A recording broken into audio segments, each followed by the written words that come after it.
Bonjour, c'est Ed pour la revue du Tsunami 24 Plus de GeekVap, un dripper qui ne présente rien de révolutionnaire mais au contraire un très bon compromis. Il propose une vape agréable et il est très facile à utiliser. Il est également livré directement dans la boîte avec un pin bottom feeder. On va voir tout ça en détail, on commence rapidement par le contenu de la boîte. Dans la boîte, vous trouverez bien sûr le dripper. Vous aurez également deux drip tips. Un drip tip un petit peu plus serré que celui qui est monté d'origine. Vous aurez également un drip tip 510 que vous pourrez utiliser avec l'adaptateur 510 livré dans la pochette de spare. Dans cette pochette de spare, vous trouverez également des vis et des joints de rechange, mais surtout un pin bottom feeder, donc une vis percée, on la verra tout à l'heure. Et vous aurez également une clé Allen. Et voilà le Tsunami 24 Plus en détail. C'est un dripper qui est réalisé en 24 mm de diamètre. Il est relativement compact. Il est en inox, bien sûr. La vitre est en Pyrex. Au niveau des finitions, vraiment rien à lui reprocher. C'est très propre. Les surfaces, les jointures et les joints sont très bien réalisés. À la base, on va bien sûr avoir la connexion 510. Telle qu'elle, elle ressort relativement peu du filetage pour ce qui est de son plot positif. Mais elle est réglable. Vous pouvez dévisser la petite vis à ce niveau-là, donc la vis du plot positif, et la faire ressortir suffisamment pour l'utiliser sur sur un mode hybride par exemple. Le drip tip monté d'origine est un drip tip très large. À noter qu'il se dévisse comme ceci.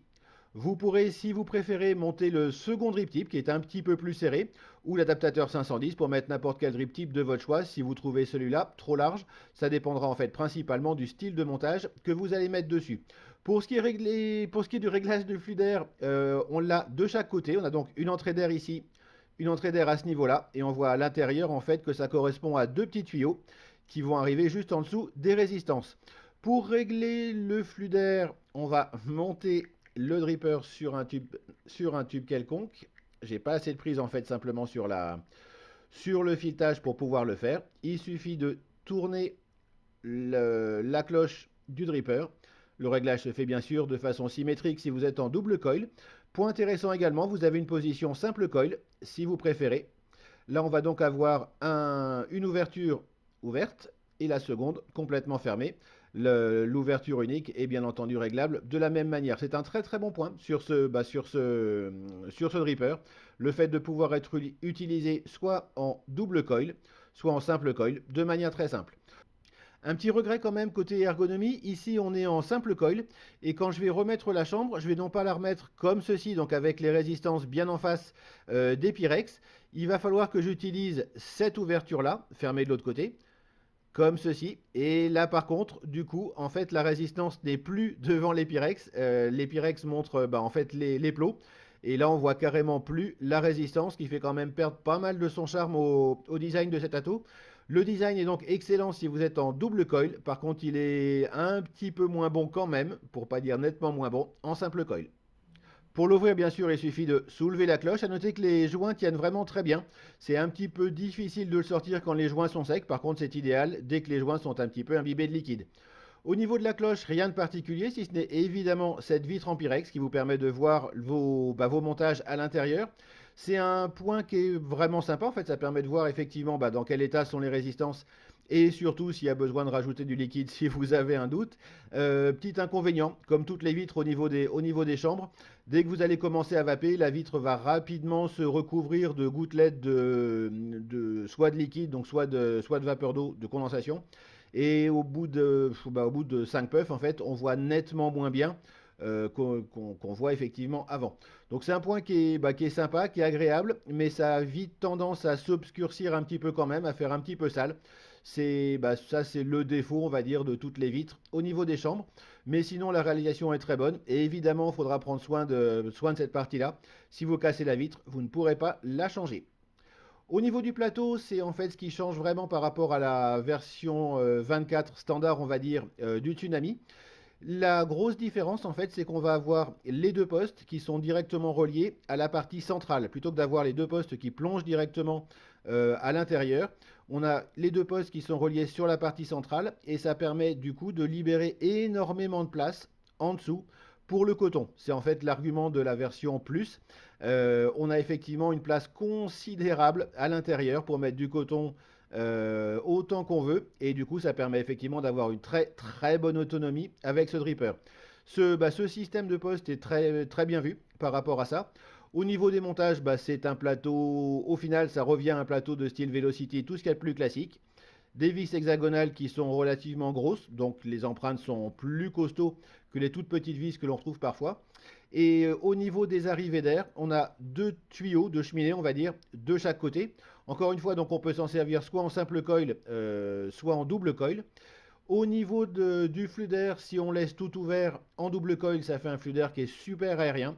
Pratiquement, on respire librement à l'intérieur. Il va de soi que c'est un dripper qui est prévu pour l'inhalation directe et absolument pas pour l'inhalation indirecte.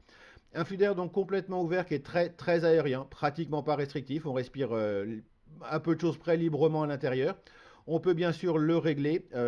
Par contre, effectivement, quand on ferme le flux d'air, il y a certaines positions qui font que le flux d'air a tendance à siffler un petit peu, ce qui est un petit peu moins agréable. L'autre point donc par rapport au Tsunami 24 version standard, c'est le premier point, donc on l'a vu, c'est qu'en fait on a les postes qui sont reliés sur la cheminée centrale plutôt que de descendre tout en bas. Le deuxième point, c'est qu'on a les cheminées qui sont très près du bord de l'atomiseur. C'est un point qui est positif dans un sens, puisque si vous drippez directement par le drip tip, vous avez pratiquement qu'une chance que le liquide aille dans les cheminées. Donc vous pouvez, là vraiment c'est un dripper, on peut sans problème dripper directement par la cheminée. Il n'y aura pas de fuite au niveau des cheminées, simplement parce qu'elles sont très éloignées du centre. Le petit défaut par contre, c'est qu'effectivement on s'aperçoit qu'on a relativement peu de place pour faire des coils.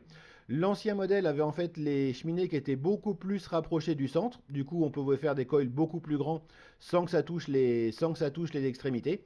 Là, effectivement, vu que la cloche va venir par-dessus, pas question que vos montages dépassent le bord de l'atomiseur. Et du coup, effectivement, c'est un ato qui sera plus prévu pour faire des plus petits coils. Alors, soit des spires serrés, soit des spires serrés. Vous n'arriverez grosso modo pas à faire de spires espacés là-dessus.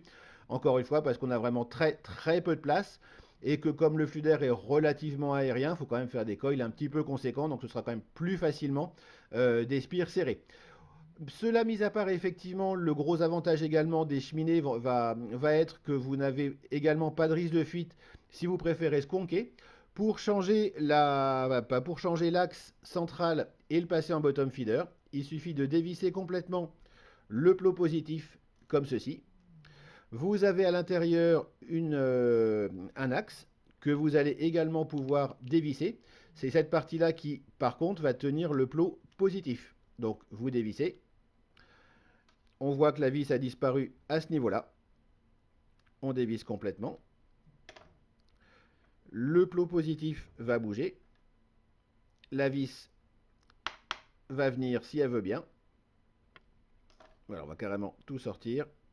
Le plot positif donc avec l'isolant en pic. L'axe, ici l'axe standard plein. Si vous préférez passer en bottom feeder, il suffit de remplacer cet axe par l'axe bottom feeder, donc qui est bien entendu percé sur toute la longueur. Et vous avez directement et fourni d'origine le kit bottom feeder. Pour le remontage en bottom feeder, donc très simple, on prend l'axe percé, on va le mettre à l'intérieur. Il suffit ensuite de remonter le plot positif à sa place. Sinon, clairement, il va manquer. On va pouvoir revisser donc l'axe percé et l'axe bottom feeder directement comme ceci. Inutile évidemment de remettre la petite vis, ça va de soi. Là du coup le plot positif ressort un petit peu mais pas tant que ça du filetage. Et on a effectivement ici donc l'arrivée de liquide directement puisque la vis est percée comme pour tout bottom feeder. Voilà, c'est vraiment très simple, on peut passer d'une configuration à l'autre en 2 minutes. Pour ce qui est des montages, rien de particulier, c'est un plateau Velocity, tout ce qu'il y a de plus classique. Par contre, il faut faire très attention au positionnement de votre coil. En fait, quand vous allez remettre la cloche, on le voit à l'intérieur, cette partie-ci est plus épaisse, c'est la partie Pyrex, et du coup empiète un petit peu sur le bord du plateau. Du coup, en fait, quand vous allez devoir faire votre montage, faites bien attention à ce que les bords de votre résistance, donc à ce niveau-là et à ce niveau-là, ne viennent pas trop près du bord du plateau, sinon ça risque soit de toucher le métal, soit de toucher le Pyrex. Dans les deux cas, c'est pas forcément une bonne idée, soit vous aurez un court-circuit, soit vous risquez effectivement de faire éclater le Pyrex si la résistance chauffe trop forte.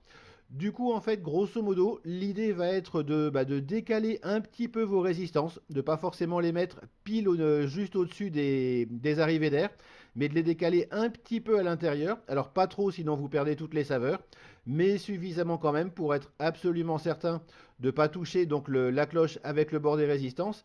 Ça se voit de toute façon très rapidement. En fait, si vous êtes trop près, quand vous allez remettre votre cloche, ça va tout simplement décaler votre coil. En fait, le Pyrex va faire bouger votre résistance. Ici, on est bien. Du coup, effectivement, la résistance arrive tout en bas du Pyrex. L'avantage, c'est qu'elle est par contre relativement près des arrivées d'air, ce qui permet d'avoir un bon rendu de saveur. Donc grosso modo, vraiment rien de particulier sur les montages avec ce plateau. Si ce n'est encore une fois, faites bien attention à ne pas faire des résistances trop longues et de vérifier que le bord des résistances ne s'approche pas trop du plateau. Je vais vous épargner le cotonnage, il n'y a vraiment rien de particulier. Vous passez le coton dans votre résistance. Et là, en particulier, si on est en simple coil, on a juste une place de dingue pour mettre du coton. Là, clairement, on a une excellente autonomie et c'est un des gros points positifs de ce dripper. Au niveau du rendu de saveur, en fait, c'est un petit peu lié au fait qu'on est obligé de décaler un petit peu les résistances. Le rendu de saveur est très bon. Il est toutefois un tout petit chouïa moins bon que sur la version précédente du Tsunami, qui avait en fait les cheminées plus à l'intérieur du plateau. Du coup, on pouvait vraiment mettre les résistances juste au-dessus des arrivées d'air et ça permettait grosso modo d'avoir quand même un rendu de saveur un tout petit peu meilleur. Il n'y a pas une différence considérable, mais elle existe malgré tout. Pour autant, on a vraiment un très bon rendu de saveur avec ce dripper, sans aucun problème. Et voilà, vous savez tout sur le Tsunami 24 Plus de GeekVap. Au final, c'est un dripper qui n'est pas excellent, mais qui présente beaucoup de bons compromis, en fait. Au niveau de son tarif, il est vraiment intéressant. Ses finitions sont très bonnes, la réalisation également. Le design est vraiment sympa. À ce défaut près, effectivement, qu'en simple coil, vous n'aurez pas la résistance en face des Pyrex, mais vous aurez les Pyrex en face des postes.